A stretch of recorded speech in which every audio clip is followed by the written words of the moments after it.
Hello guys, welcome to Kiran with me channel. ಇವತ್ತಿನ ಈ ವಿಡಿಯೋದಲ್ಲಿ ತಿರು ಮೂವಿ ಬಗ್ಗೆ ಎಕ್ಸ್ಪ್ಲೇನ್ ಮಾಡ್ತಿದ್ದೀನಿ, ಹಾಗೆ ರಿವ್ಯೂನು ಕೂಡ ಮಾಡ್ತಾಯಿದ್ದೀನಿ ಗಾಯ್ಸ್. ಈ ತಿರು ಮೂವಿಯಲ್ಲಿ ಯಾವ ಯಾವ ಹೀರೋಗಳು ನಟಿಸಿದ್ದಾರೆ ಮತ್ತು ಯಾವ ಯಾವ ಹೀರೋಯಿನ್ಗಳು ನಟಿಸಿದ್ದಾರೆ, ಮತ್ತು ಈ ಮೂವಿಯ ಬಜೆಟ್ ಎಷ್ಟಾಗಿದೆ, ಮತ್ತು ಈ ಮೂವಿಯ ಕಲೆಕ್ಷನ್ ಎಷ್ಟಾಗಿದೆ, ಮತ್ತು ಈ ಮೂವಿಯು ಯಾವ ಯಾವ ಭಾಷೆಗಳಲ್ಲಿ ಬಿಡುಗಡೆ ಹೊಂದಿದೆ ಅಂತ ಕೂಡ ಈ ವಿಡಿಯೋದಲ್ಲಿ ನೋಡೋಣ ಗಾಯ್ಸ್. ಈ ತಿರು ಮೂವಿಯಲ್ಲಿ ಧನುಷ್ ಅವರಾಗಿರ್ಬೋದು, ಮತ್ತು ನಿತ್ಯ ಮೆನನ್ ಅವರಾಗಿರ್ಬೋದು, ಮತ್ತು ರಾಶಿಖನ್ ಅವರಾಗಿರ್ಬೋದು, ಮತ್ತು ಪ್ರಕಾಶ್ ರಾಜ್ ಅವರಾಗಿರ್ಬೋದು ಈ ಮೂವಿಯಲ್ಲಿ ನಟಿಸಿದ್ದಾರೆ. ಮತ್ತು ಈ ಮೂವಿಯ ಮೇನ್ ಲ್ಯಾಂಗ್ವೇಜ್ ಬಂದು ತಮಿಳ್ ಆಗಿದೆ, ಮತ್ತು ಕನ್ನಡದಲ್ಲಿ ಕೂಡ ಡಬ್ ಆಗಿದೆ, ಮತ್ತು ಹಿಂದಿಯಲ್ಲಿ ಕೂಡ ಡಬ್ ಆಗಿದೆ, ಮತ್ತು ತೆಲುಗಿನಲ್ಲಿ ಕೂಡ ತೆರೆಗೊಂಡಿದೆ ಅಂತ ಕೂಡ ಹೇಳ್ಬೋದು. ಮತ್ತು ಈ ತಿರು ಮೂವಿಯ ಬಜೆಟ್ ಎಲ್ಲೂ ಕೂಡ ರಿನ್ಯೂವಲ್ ಮಾಡಿಲ್ಲ, ಮತ್ತು ಈ ಮೂವಿಯ ಕಲೆಕ್ಷನ್ ಸುಮಾರು 100 ಕೋಟಿ ಕಲೆಕ್ಷನ್ ಆಗಿದೆ ಅಂತ ಕೂಡ ಹೇಳ್ಬೋದು. ಮತ್ತು ಈ ತಿರು ಮೂವಿಯಲ್ಲಿ ಒಂದು ಫ್ರೆಂಡ್ಶಿಪ್ ಸ್ಟೋರಿಯಾಗಿ, ಒಂದು ಫ್ಯಾಮಿಲಿ ಸ್ಟೋರಿಯಾಗಿ ತೆರೆಗೊಂಡಿದೆ ಅಂತ ಕೂಡ ಹೇಳ್ಬೋದು. ಮತ್ತು ಈ ತಿರು ಮೂವಿಯಲ್ಲಿ ಒಬ್ಬೊಬ್ಬರು ಆ್ಯಕ್ಟಿಂಗ್ ನೋಡೋದಾದರೆ ಧನುಷ್ ಅವರು ಹೀರೋ ಆಗಿ ಆ್ಯಕ್ಟಿಂಗ್ ಮಾಡಿದ್ದಾರೆ, ಮತ್ತು ನಿತ್ಯ ಮೆನನ್ ಅವರು ಧನುಷ್ ಅವರ ಫ್ರೆಂಡಾಗಿ ಆ್ಯಕ್ಟಿಂಗ್ ಮಾಡಿದ್ದಾರೆ. ಮತ್ತು ಈ ಮೂವಿಯಲ್ಲಿ ರಾಶಿಖನ್ ಅವರು ಕೂಡ ಹೀರೋಯಿನ್ ಆಗಿ ಆ್ಯಕ್ಟಿಂಗ್ ಮಾಡಿದ್ದಾರೆ, ಮತ್ತು ಪ್ರಕಾಶ್ ರಾಜ್ ಅವರು ಧನುಷ್ ಅವರ ತಂದೆಯಾಗಿ ಆ್ಯಕ್ಟಿಂಗನ್ನು ಕೂಡ ಮಾಡ್ತಿದ್ದಾರೆ.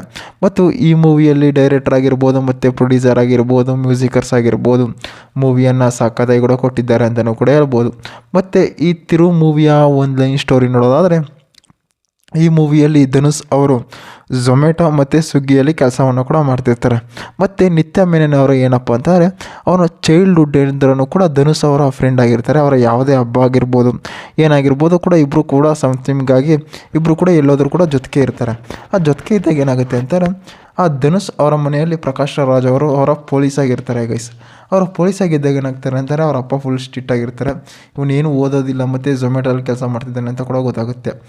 ಗೊತ್ತಾದಾಗ ಏನಾಗುತ್ತೆ ಅಂತಾರೆ, ಅವರ ತಾತ ಅವರು ಇರ್ತಾರೆ, ಧನುಷ್ ಅವರ ತಾತ ಅವ್ರೇನು ಮಾಡ್ತಾರೆ ಅಂತಾರೆ, ಧನುಷ್ಗೆ ಕೂಡ ಯಾವಾಗಲೂ ಹೆಲ್ಪ್ ಮಾಡ್ತಾ ಇರ್ತಾರೆ, ಮತ್ತು ಅವ್ರ ತಂದೆಯವರು ಕೂಡ ಯಾವಾಗಲೂ ಹೆಲ್ಪ್ ಮಾಡ್ತಾ ಇರ್ತಾರೆ. ಹೆಲ್ಪ್ ಮಾಡ್ತಾಯಿದ್ದಾಗ ಏನಾಗುತ್ತೆ ಅಂತಾರೆ, ಧನುಷ್ಗೆ ಒಂದು ಹುಡುಗಿನ ಇಷ್ಟಪಡಬೇಕಾಗಿರುತ್ತೆ. ಅವಾಗ ಏನು ಮಾಡ್ತಾರೆ, ನಿತ್ಯ ಮೆನನ್ ಅವರು ಕೂಡ ಹೆಲ್ಪ್ ಮಾಡ್ತಾರೆ, ಈ ರೀತಿ ನೋಡು ಹಿಂಗೆ ಮಾಡು ಅಂತ ಕೂಡ ಎಲ್ಲನೂ ಹೆಲ್ಪ್ ಮಾಡ್ತಾಯಿದ್ದಾಗ ಏನಾಗುತ್ತೆ, ಅಲ್ಲಿ ರಾಶಿಖನ್ ಅವರು ಕೂಡ ಎಂಟ್ರಿಯನ್ನು ಕೂಡ ಕೊಡ್ತಾರೆ. ಮತ್ತು ಅವ್ರ ಜೊತೆ ಕೂಡ ಒಂದು ಡಿವೈಡ್ ಸಾಂಗ್ ಆಗುತ್ತೆ ಅಂತ ನಾವು ಕೂಡ ಹೇಳ್ಬೋದು. ಆ ಡಿವೈಡ್ ಸಾಂಗ್ ಆದಮೇಲೆ ಏನಾಗುತ್ತೆ, ಈ ಪ್ರಕಾಶ್ ಅವ್ರಿಗೆ ಕಾಲು ಕಳೆದೋಗುತ್ತೆ, ಕಾಲು ಆಕ್ಸಿಡೆಂಟಲ್ಲಿ ಕಳ್ಕೊಂಡಿರ್ತಾರೆ. ಅವಾಗ ಏನು ಮಾಡ್ತಾರೆ ಅಂತಾರೆ, ಅವರ ತಂದೆ ಇರ್ತಾರಲ್ಲ, ಅಂದರೆ ಅವರ ತಾತ, ಅಂದರೆ ಧನುಷ್ ಅವ್ರ ತಾತ ಅವ್ರು ಹೆಲ್ಪ್ ಮಾಡ್ತಾ ಇರ್ತಾರೆ. ಅವಾಗ ಏನಾಗುತ್ತೆ, ಧನುಷ್ಗೆ ಫ್ಯಾಮಿಲಿ ಪ್ರೆಷರ್ ಬೀಳುತ್ತೆ, ಮತ್ತು ಅವರ ತಂದೆ ವೇಣು ಅಂತ ಗೊತ್ತಾಗುತ್ತೆ, ಮತ್ತು ಅವ್ರು ಯಾಕೆ ಹಂಗೆ ಆಡ್ತಿರೋ ಅಂತ ಗೊತ್ತಾಗುತ್ತೆ. ಮತ್ತು ಲಾಸ್ಟಲ್ಲಿ ಕೂಡ ಒಂದು ಫ್ರೆಂಡ್ಸ್ನೇ ಯಾವ ರೀತಿ ಮದುವೆ ಆಗ್ತಾರೆ ಅಂತ ಕೂಡ ಈ ಮೂವಿಯಲ್ಲಿ ತೋರಿಸಿದ್ದಾರೆ. ಮತ್ತು ಲಾಸ್ಟಲ್ಲಿ ಕೂಡ ನಿತ್ಯ ಮೆನನ್ ಅವರು ಕೂಡ ಮದುವೆ ಆಗ್ತಾರೆ ಅಂತ ನಾವು ಕೂಡ ಹೇಳ್ಬೋದು. ಮತ್ತು ಈ ತಿರು ಮೂವಿಯಲ್ಲಿ ಒಂದು ಎಂಟರ್ಟೈನ್ಮೆಂಟ್ ಮೂವಿಯಾಗಿ, ಒಂದು ಫ್ರೆಂಡ್ಶಿಪ್ ಮೂವಿಯಾಗಿ ತೆರೆಗೊಂಡಿದೆ ಅಂತ ನಾವು ಕೂಡ ಹೇಳ್ಬೋದು. ಮತ್ತು ಈ ಮೂವಿಯಲ್ಲಿ ಸಾಂಗ್ಸ್ಗಳಾಗಿರ್ಬೋದು ಮೂವಿಯಲ್ಲಿ ಸಾಕಾಗಿ ಕೂಡ ಕೊಟ್ಟಿದ್ದಾರೆ. ಮತ್ತು ಇದೇ ರೀತಿ ಮೂವಿ ಅಪ್ಡೇಟ್ಗಾಗಿ ಕಿರಣ್ ಚಾನಲ್ನ ಸಬ್ಸ್ಕ್ರೈಬ್ ಮಾಡ್ಕೊಳ್ಳಿ ಗಾಯ್ಸ್.